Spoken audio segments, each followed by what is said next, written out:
সম্প্রতি দেশব্যাপী রাজনীতি মনা সাধারণ মানুষকে বলতে শোনা যায়, বিগত আওয়ামী সরকারের আমলে চরমোনাই পীর ও তার রাজনৈতিক দল একতরফাভাবে নির্বাচনে অংশগ্রহণ, দেশের প্রায় প্রত্যেক জায়গায় মিছিল মিটিং করে আওয়ামী সরকারকে ঢালাওভাবে সমর্থন দিয়ে এসেছে। 2018 সালের নির্বাচনে আওয়ামী ফ্যাসিস্ট সরকার কোনো বৈধতা পেত না যদি না চরমোনাই পীর আওয়ামী লীগের আয়োজন করা নির্বাচনে না যেত। আবার অনেকেই মনে করেন চরমোনাইকে মাঠে রেখে আওয়ামী লীগ সরকার অনেকটা বিরোধী দল হিসেবে ব্যবহার করত। কিন্তু পরিসংখ্যান কি বলছে? 2018 সালের 10ম জাতীয় সংসদ নির্বাচনে চতুর্থ সর্বোচ্চ ভোট পেয়ে দেশবাসীকে চমকে দেয় চরমোনাই পীরের রাজনৈতিক দল ইসলামী আন্দোলন বাংলাদেশ।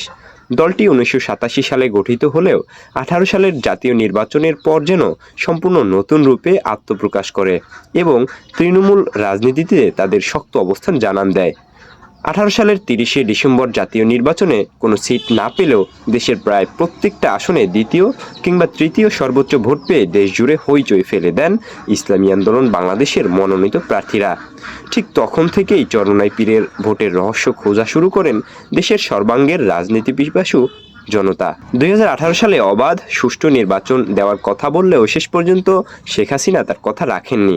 ওই নির্বাচনে দেশের প্রায় সকল রাজনৈতিক দল অংশ নেয়, অর্থাৎ দেশীয় রাজনীতির রাজনৈতিক ঘোড়া দলগুলো যেমন বাংলাদেশ আওয়ামী লীগ ও বাংলাদেশ জাতীয়তাবাদী দল বিএনপির নেতৃত্বে গঠিত মহাজোট ও জাতীয় ঐক্যফ্রন্ট সহ বাংলাদেশের নিবন্ধিত সর্বমোট 39টি দল অংশগ্রহণ করে। 1848 জন প্রার্থী নির্বাচনে প্রতিদ্বন্দ্বিতা করেন, যার মধ্যে 128 জন ছিলেন স্বতন্ত্র প্রার্থী।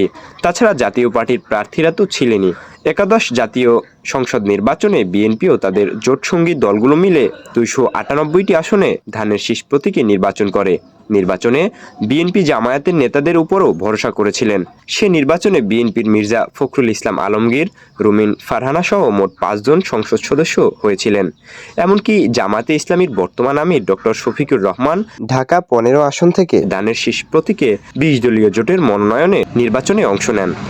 দেশের প্রায় সকল রাজনৈতিক দল 2018 সালের নির্বাচনে অংশগ্রহণ করলেও বর্তমান জেনজি প্রজন্মের কাছে তুলে ধরা হয় যে আওয়ামী স্বৈরাচারী শেখ হাসিনার সাথে আঁতাত করে চরমোনাই পীরের রাজনৈতিক দল ইসলামী আন্দোলন বাংলাদেশ 300 আসনে প্রার্থী দিয়ে নির্বাচনী প্রতিদ্বন্দ্বিতায় অংশ নেন এবং আওয়ামী সরকারের অবৈধ সরকারকে বৈধতা দেওয়ার চেষ্টা করেন।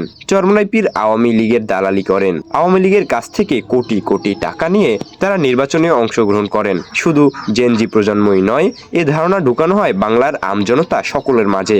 এ মিথ্যে ধারণা ঢোকানোর অন্যতম কারিগর বিরোধী রাজনৈতিক দলের নেতাকর্মীদের। অথচ 300 আসনেই প্রার্থী দেওয়া যে ইসলামী আন্দোলন বাংলাদেশের মাঠের রাজনীতিতে বিরাট এক শক্তির প্রমাণ, সেটা কেউ কখনোই স্বীকার করতে চান না। তবে চরমোনাইয়ের সাথে কেন দ্বিমুখী আচরণ? যারা চরমোনাইকে একতরফাভাবে জনগণের কাছে প্রশ্নবিদ্ধ করছে, তারা কি জুলুম করছে না? প্রশ্ন দর্শকদের কাছে। আপনি দেখেছেন আজকে বাংলাদেশের অবস্থাটা কি? অন্তর্বর্তীকালীন সরকার